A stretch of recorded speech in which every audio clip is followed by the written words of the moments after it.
Hello family, good morning. कसे आहात तुम्ही सगळे? आजच्या दिवसाची सुरुवात खूप लवकर झाली होती कारण मी तेजसला सोडायला गेले होते स्टेशनला. नंतर घरी आले, सर्व विंडोज ओपन केल्या आणि व्ह्यू दाखवणं तर आता कंपल्सरी झालं आहे. घरी जाण्यासाठी बॅग भरून घेत होते, लॅपटॉप वगैरे. जास्त काही नाही कारण भरपूर गोष्टी घरी आहेच.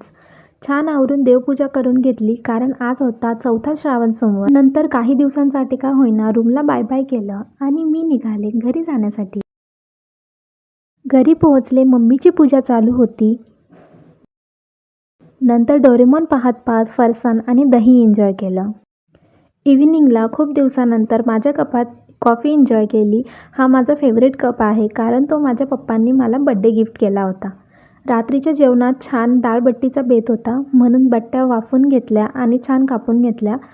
डाळीला फोडणी द्यायला घेतली आणि मग बट्ट्या पण तळायला घेतल्या. तर इथे डाळ पण रेडी झाली होती आणि बट्ट्या पण. तर असा डिनर एन्जॉय करून दिवसाचा शेवट केला. चला बाय.